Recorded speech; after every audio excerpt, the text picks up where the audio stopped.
সুন্দর সকাল, জায়গাটা খুব সুন্দর।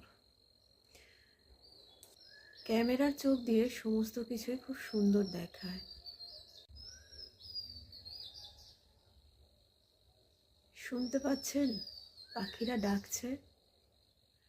পাখিরা রোজ আমার সঙ্গে কথা বলে, কি সুন্দর তাদের ডাক, তাই না?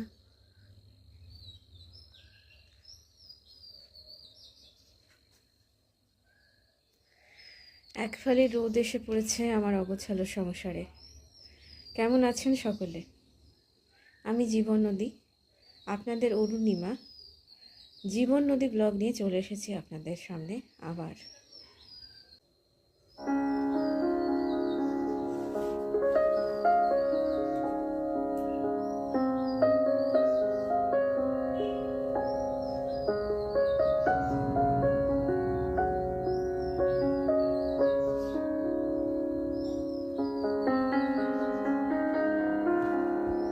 এমন আধ খাওয়া চায়ের কাপে খানিকটা তলানি পড়ে থাকে, যেমন সংসারের ফাঁকে আমি পড়ে থাকি, তুমি দেখতে পাও না।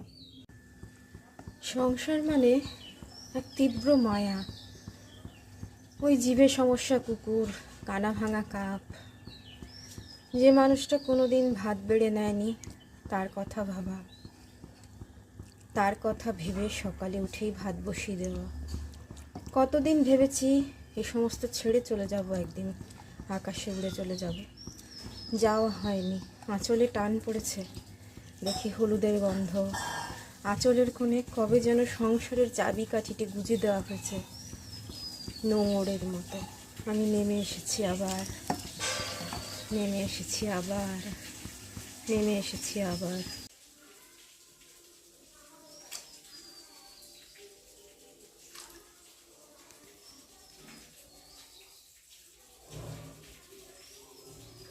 একটা পরমাণু বিস্ফোরণের মতো কেমন করে সুন্দর সাদা ফিনাইল মিশে যায় জলে। আমি কাজ করব কি? আমি তাকিয়ে তাকিয়ে দেখি আর মুগ্ধ হই, আর সংসারের যাবতীয় কাজে দেরি হয়ে যায় বলে প্রতিদিন বকা খাই।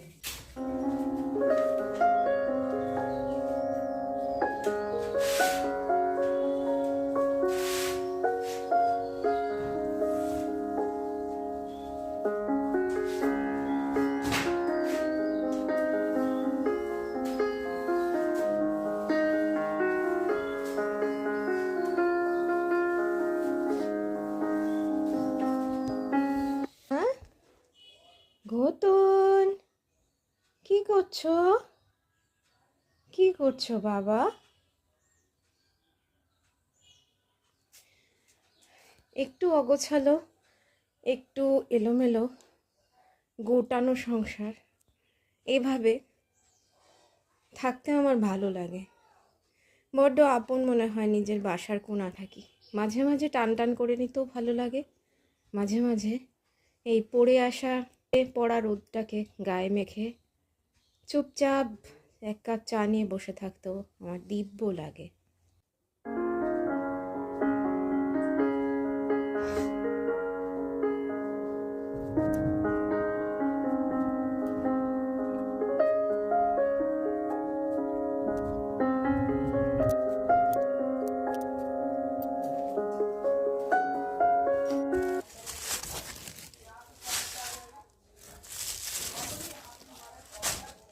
মাছ বাজার নিয়ে এলাম, পরে দেখাচ্ছি কি মাছ এনেছি। এখন মাছওয়ালা টাকা পাবে, সেটা দিয়ে আসি। খুব বড় লোক নই আমি, তবে মাসের প্রথমে দুম করে কিনে ফেলি চিতলের পেটি। এদিকে ভেটকি মাছ, এদিকে হালুয়া মাছ। আমি জীবনে হালুয়া মাছ খাইনি, তবে এনেছি। আর এদিকে পাবদা মাছ, আর এদিকে শাক সবজি, অনেক কিছু, অনেক অনেক কিছু। রান্নাটা বসিয়ে দিই কেমন? আর এদিকে পেঁয়াজ। দুবার করে বাজারে গেছি, সেটাও সম্ভব হতো না যদি আমার বাজার খুব দূরে হতো। তো এখন ঘামছি, ঘামতে ঘামতে কাজ করব, কি আর করা যাবে।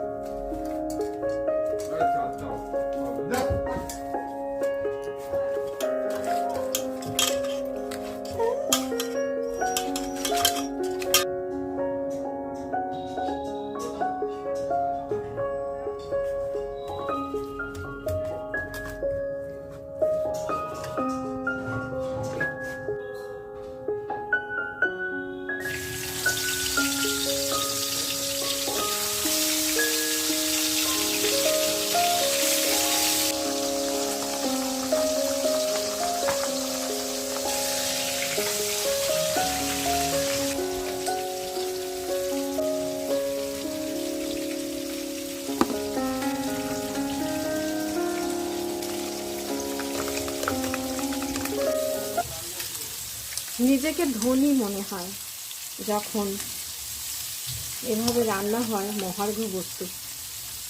বহুদিন পরে চিতল মাছ এনেছি, 2 টুকরো 200 টাকা।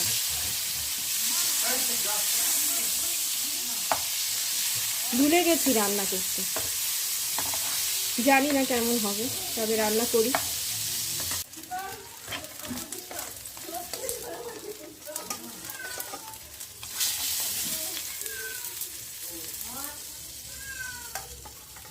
মাছটা ভেজে তুলে নিলাম। কালো জিরে ফোড়ন দিলাম,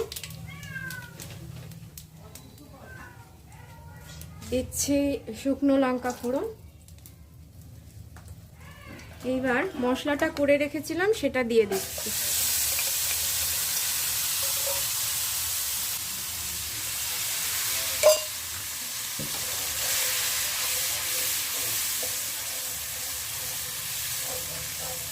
মাছগুলো সুন্দর করে সাজিয়ে দেব।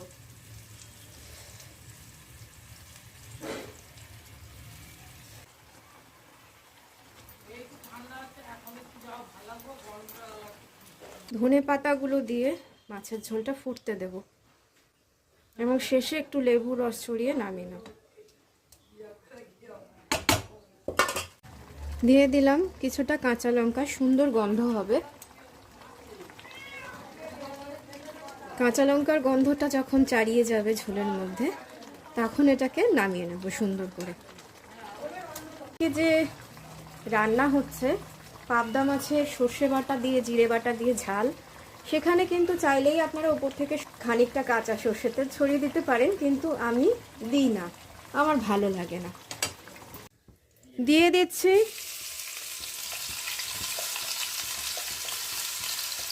ক্যালকুলেটর দিয়ে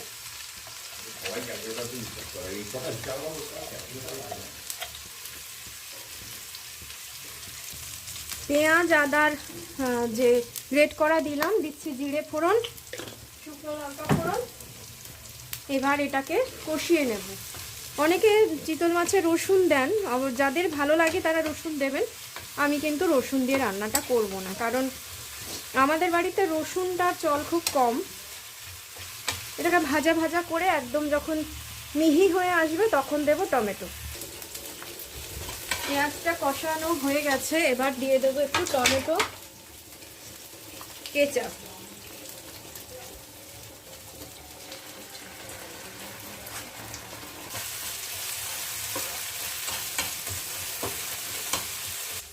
দিয়ে দিচ্ছি যার যার রুচি মতো লঙ্কা গুঁড়ো দেবেন, আপনারা যতটা ঝাল খাবেন ততটা দেবেন।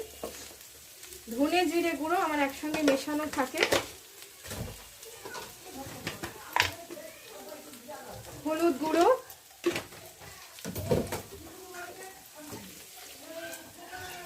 দিয়ে দিলাম একটু জল।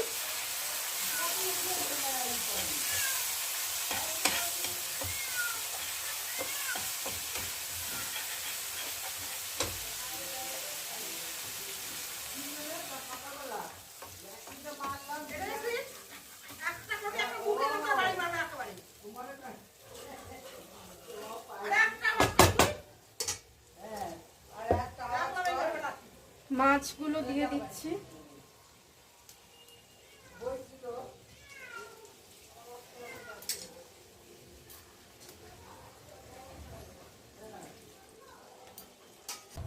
এবার দিয়ে দিচ্ছি একটু গরম মশলা। না আমি এই যে ইয়ে করছি তো, রান্না করছি আর ছবি তুলছি, তাই।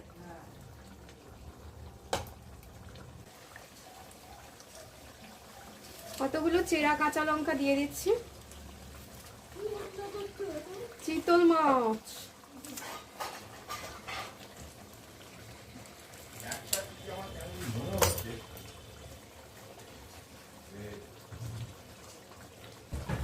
হয়ে গেছে।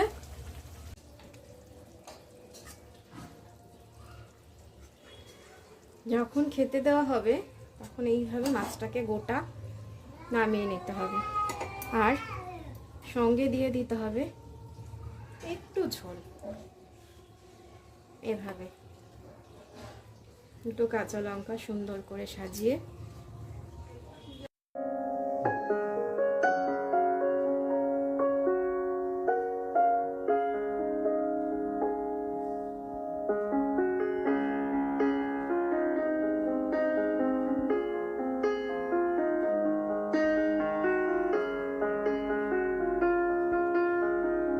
এই সত্য, এই ছড়িয়ে ছিটিয়ে থাকা এই নোংরা অবয়ব, যা তোমাদের দেখাই যা তোমাদের দেখাই না, তার মধ্যে এই কিন্তু চরম সত্য।